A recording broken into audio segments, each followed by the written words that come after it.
He's got the job, hasn't he? Good morning.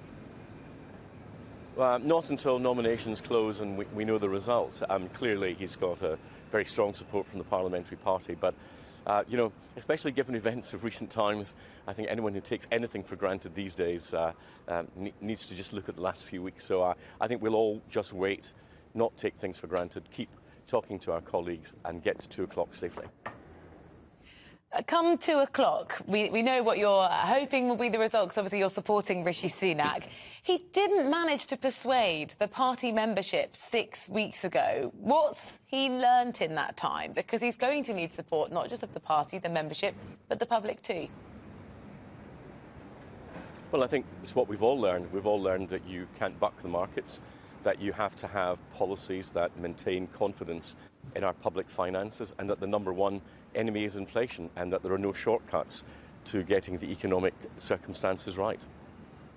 Look, it's an extraordinary time for him to be taking over, which we expect him to do, because there is an awful lot on his plate. He's got to really focus on stability now. I mean, that's got to be the key message, hasn't it? Stability, fiscal strength, regaining more sort of fiscal and energy independence.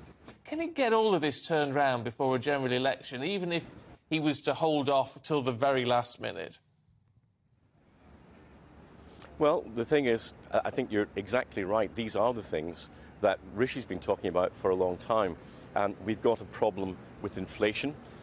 That's not just in the UK, but it's in many parts of the world. And there will be a price to pay for that inflation in terms of people's standard of living. Therefore, the most important task for the government is to get that under control. And as you correctly say again, fiscal stability and getting the markets to understand that the government is committed to sound public finances will be absolutely key. There are going to be rises in interest rates because the Federal Reserve in America is driving American rates up. The rest of the world will follow. What we have to make sure is that we are not paying higher interest rates than we otherwise have to, given the global conditions.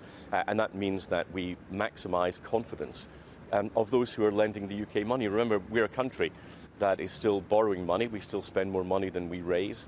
And therefore, we will have to convince those that we borrow money from that we're a good risk. That means getting our public finances sorted. And then, once we've done that, ensuring that the proceeds of that are well divided between what we want to see in terms of reducing taxes and the investment in public services that we also want to see. But you have to get the stability first. Forgive me, that. I mean, that's going to be years away, isn't it? I mean, what is pretty clear is, and which is going to pose a problem for a general election, even if you hold it off till the end of 2024, is that this is going to hurt. I mean, he's going to be a Prime Minister who's going to deliver a very painful pill for us to swallow.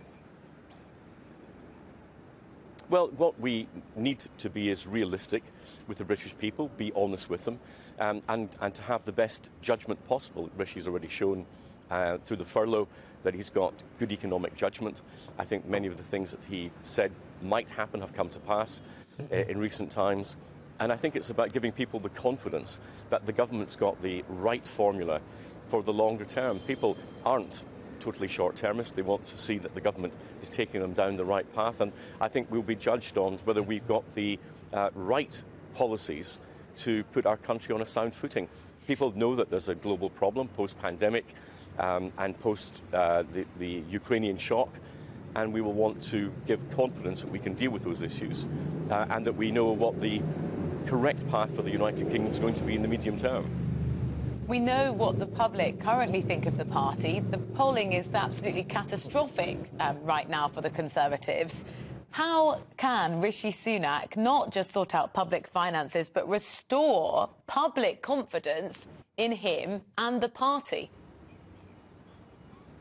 Well, I think the first thing is to heal the economy, to make sure we're on the right path. The second thing is to unite the party, and that means bringing in all the best talent that we've got to the government, and not simply be a government about who supported the leader of the day. And I think those things will make the Conservative Party a more effective political force. Unity and competence, I think, are the two things that the public expect from the Conservative Party. We talked to Emily Thornberry earlier on, and you'll have not be remotely surprised that all she was talking about was a general election.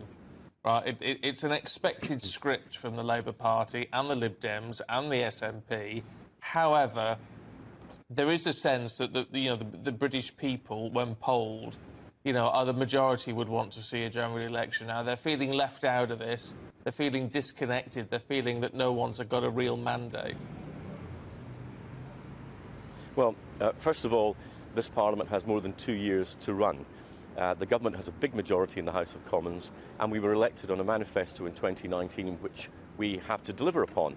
There's no need for a general election. In fact, I would think the last thing that the country required was the instability of a general election. The government's got a job to do.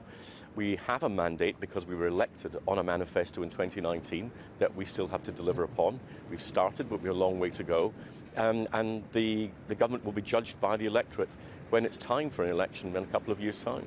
But, I mean, Gordon Brown, the Labour Party had a mandate when Gordon Brown took over, but, of course, the Conservative Party at the time was demanding a general election. The papers did. It was all bottle of Brown, wasn't it, when he decided not to have one? I mean, you're all as bad as each other, aren't you, when in opposition calling for these sort of things? That's what oppositions do. They call for elections. The job of the government is to deliver for the British people. We had a manifesto upon which we were elected. We have 2 years to deliver. We'll be judged on whether, at the end of that time, we have delivered on those promises.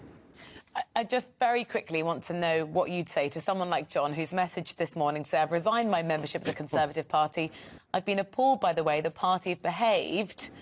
They no longer encourage the values of loyalty, aspiration and growth that they did when I first voted Tory over 40 years ago." Well, I disagree that the values have changed, but I think he's quite right. I think that the recent weeks have been shambolic, and I think the party now has to get the trust of all the British people, including those who have long been our supporters. And I think that what they're looking for is calm, confident, competent government, a Conservative government that believes in sound money, that believes in aspiration and rewards effort. I hope that the progress that I believe we will make will convince those that the Conservative Party is still on their side. The alternatives, let me tell you, are appalling. But it's up to us, and I accept that in recent times the Conservative Party, by its behaviour, has not shown a great example.